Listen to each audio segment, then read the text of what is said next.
Poursuite des combats mettant en prise les forces armées de la République démocratique du Congo à la coalition M23 RDF sur les axes Mubumbiro-Sake, les forces loyalistes plus que déterminées à récupérer la totalité de la cité de Sake. En littérature, l'ouvrage intitulé Au revoir patron, j'abandonne, qui traite de l'entrepreneuriat, porté ce jour sur le front Batissimo. L'œuvre de l'entrepreneur Jackson Ngunda donne des orientations pour réussir dans les business.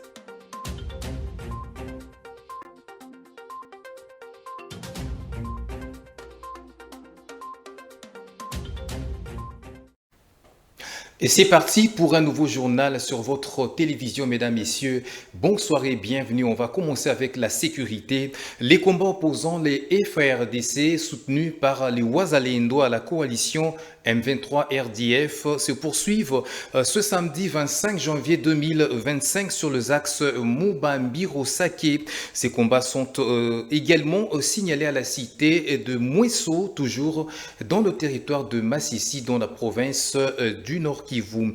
Les forces loyalistes sont plus que jamais déterminées à récupérer la totalité de la cité de Sake. Suivez. Ce sont ces détonations d'armes lourdes et légères entendues dans la soirée du vendredi 24 qui se sont poursuivies jusqu'à ce samedi 25 janvier sur les axes Kisengesi-Mubambiro dans la cité de Sake et Kanyamaoro-Kibumba en territoire de Niragongo. Sur la première ligne, l'armée congolaise appuyée par les casques bleus de la MONUSCO, les soldats de la force régionale SAMI-RDC et les volontaires pour la défense de la patrie les Wazalendo tentaient par ces affrontements de libérer les localités de Mubambiro et Macha, occupés par les rebelles du M23. Autour de l'axe Kibumba, ce sont les rebelles qui ont attaqué les positions stratégiques de Kanyamaoro et Kilimanioka dans le groupement de Wuhumba. Les activités restent paralysées, les patrouilles s'intensifient même à Goma et la population ne cesse de se déplacer en masse, cherchant une zone sécure.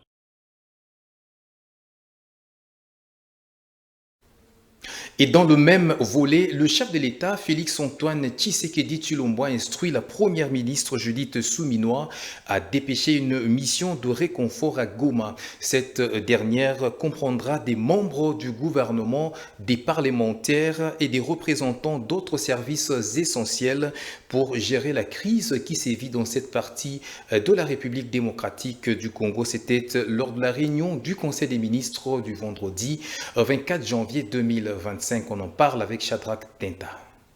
En guise de soutien, la première ministre a été chargée de déployer une mission de réconfort, notamment à Goma.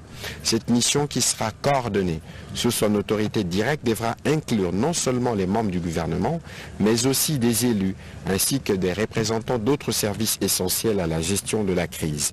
En parallèle, la ministre des Affaires sociales, ainsi que tous les gouverneurs de province qui accueillent les déplacés des guerres, ont été invités particulièrement à prendre des mesures urgentes et adéquates pour assurer la prise en charge des populations déplacées en veillant à ce que la dignité de ces citoyens soit préservée et que leurs besoins vitaux, notamment en matière de sécurité, de santé, de nourriture, d'eau potable et d'autres soient couverts de manière efficace et dans les brefs délais.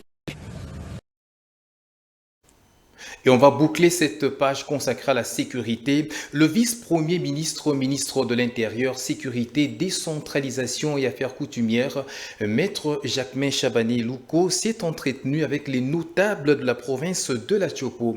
Ces derniers étaient venus apporter leur contribution significative aux recommandations issues du Forum de la paix et de réconciliation pour le développement de la dite province. C'était le vendredi 24 janvier au cabinet du patron de la territoriale de la RDC. Reportage. Ces notables de la Tchopo sont venus joindre leur voix à la dynamique mise en place par Jacquemain Chabani et appuyée par le parti prenant à ce processus pour le retour définitif de la paix après la signature d'un pacte de paix et de réconciliation entre les communautés Mbole et Lingola, longtemps confrontées à des conflits communautaires.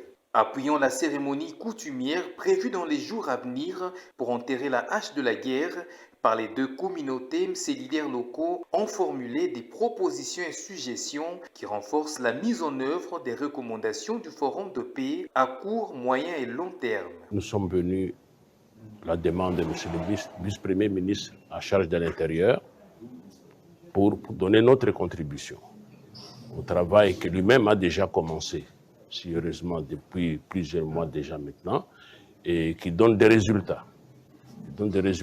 Et il a voulu que nous, les notables, nous puissions également donner notre petite contribution pour enrichir ce qu'il a déjà fait.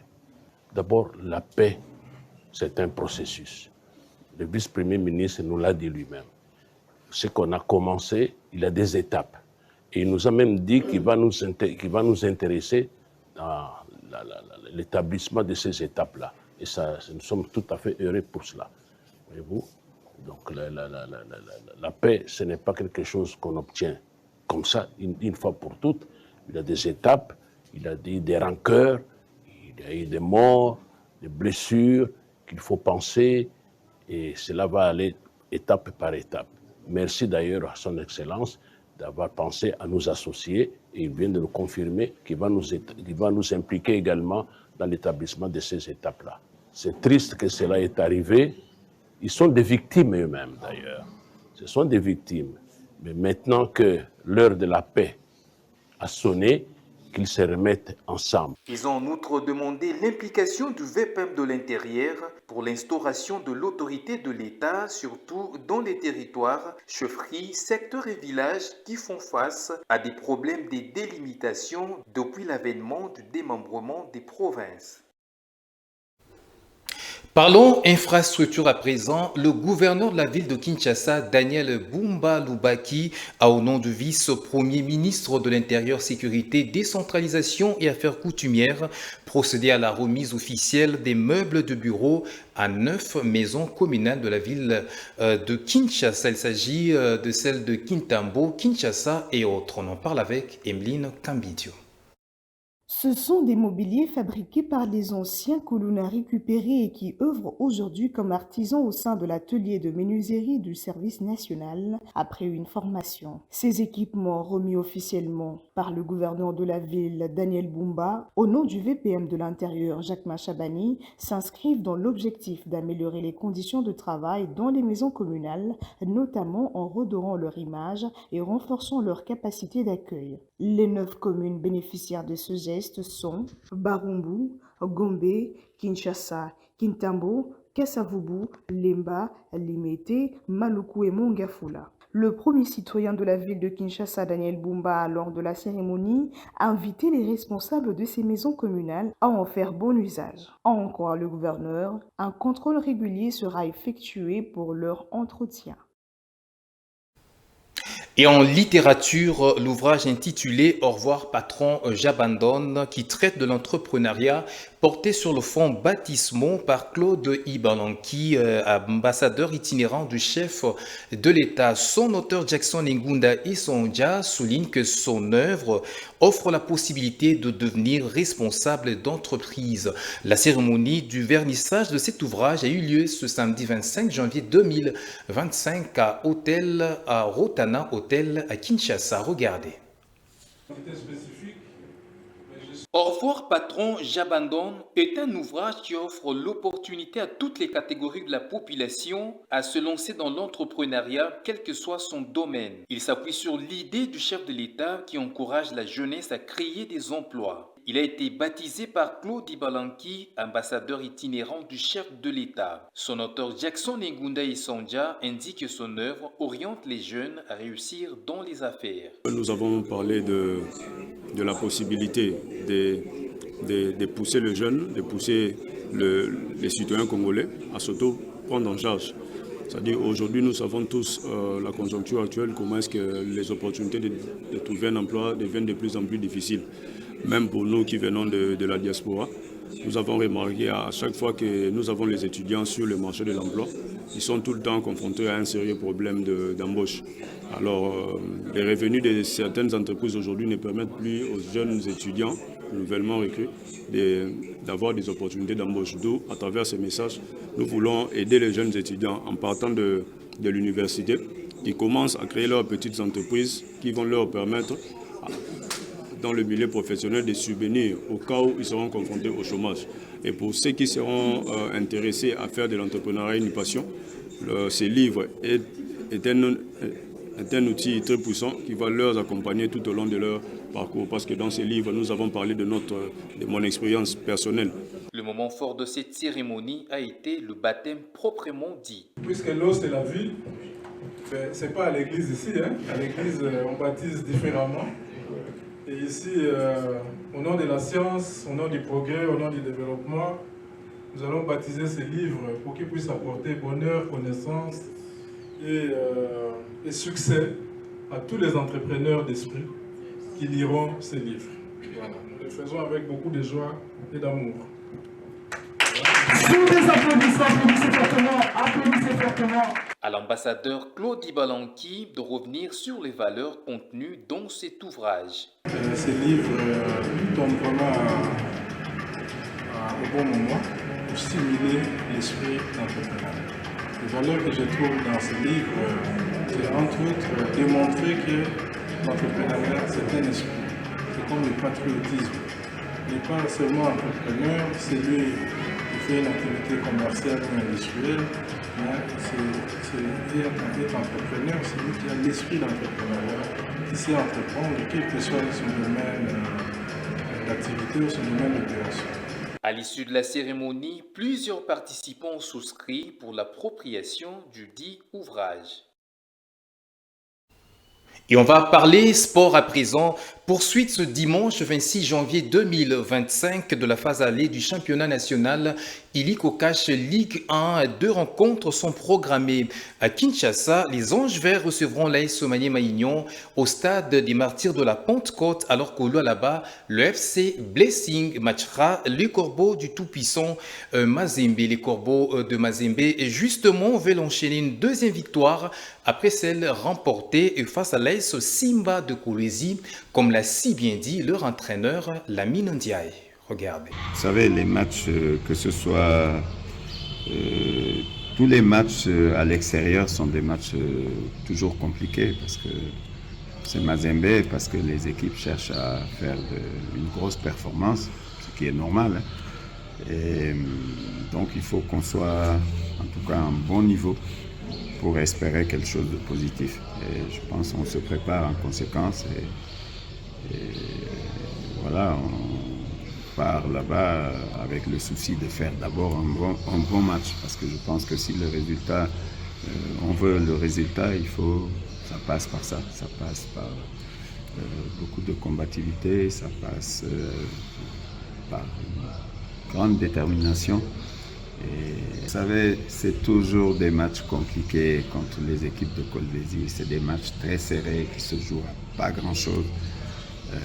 À nous d'être prêts déjà sur le plan psychologique à livrer une grosse bataille, parce qu'eux, ils seront dans la bataille. C'est une équipe là qui est présente. Il ne faut pas se fier au classement ici. Le classement ne veut rien dire parfois, parce que tout le monde peut battre n'importe qui.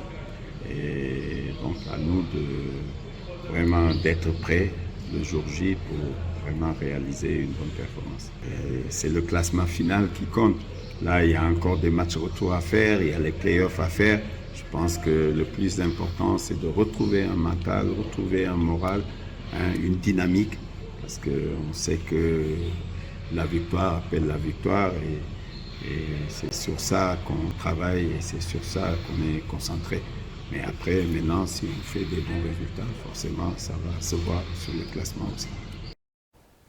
Et on va prendre cette brève. La Confédération africaine de football va dépêcher son inspecteur à Kindu pour faire l'état des lieux du stade Joseph Kabila le mardi 28 janvier 2025. C'est l'équipe de l'AS Maniema-Union qui en a formulé la demande auprès de la Confédération africaine de football.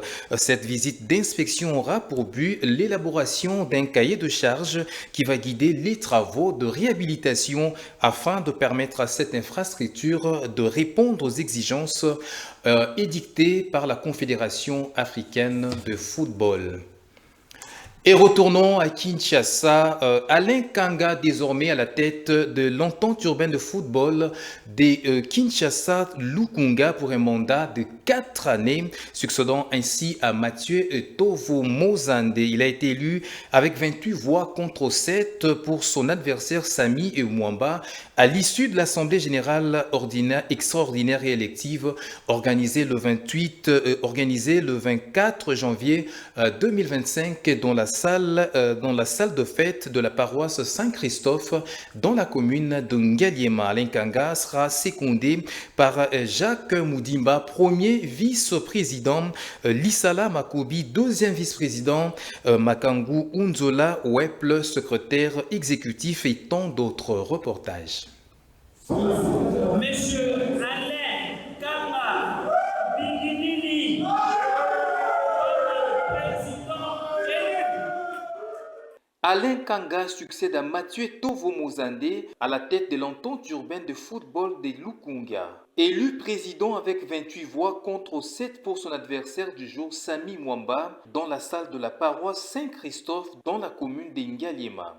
Alain Kanga prend le fauteuil pour les 4 prochaines années dans une élection sans appel pour Sami Mwamba qui accepte sportivement la défaite. Tout s'est passé très bien, dans toute transparence, et que le maire l'a emporté, tout le monde l'a vu. J'ai pas de... Mais la vie continue. Je suis sportif, j'accepte le verdict comme tel. Des scènes de joie dans le chef des sociétaires venus élire leurs dirigeants. Motif de satisfaction pour le nouveau président élu qui promet la continuité du travail. Je remercie l'Éternel parce que c'est lui qui est au-dessus de tout. Nous avons commencé avec le président Tovo quelque chose. Et nous nous sommes dit, ce que nous avons déjà commencé avec lui, nous allons achever ça. Parce que la logique fait qu'il y ait une continuité et non une rupture. C'est pourquoi nous nous sommes dit, nous allons nous battre et le président. Pratiquement, c'est comme vous avez voté le président Tovo. Parce que la logique était que nous n'avons pas voulu une rupture. Pour sa part, Mathieu Tovo-Mozande, président honoraire, se félicite du travail accompli.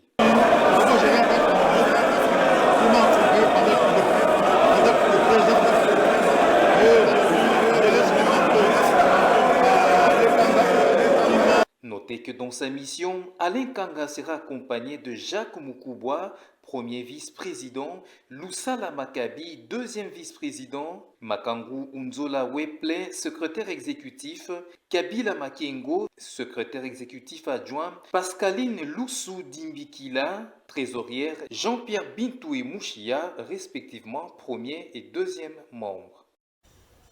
Et en dehors de nos frontières, 4 femmes soldates israéliennes tenues captives pendant 15 mois ont été libérées ce samedi 25 janvier 2025 par les militants du Hamas. Regardez.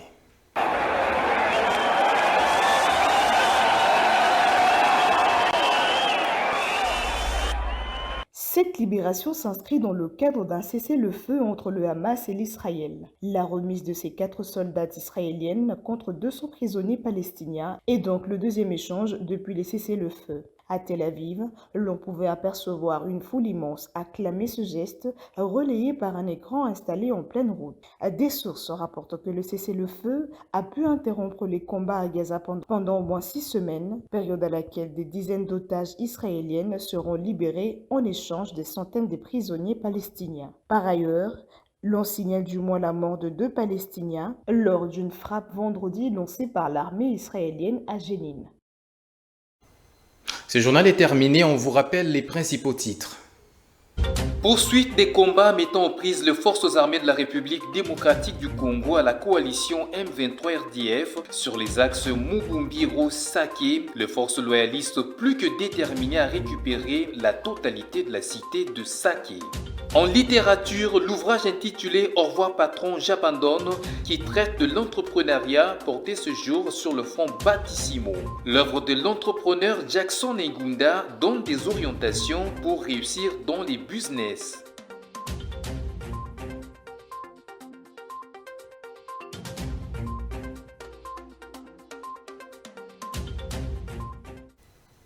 Fin complète de cette session d'information, mesdames, messieurs. Merci de l'avoir suivi. Bon week-end chez vous. Au revoir.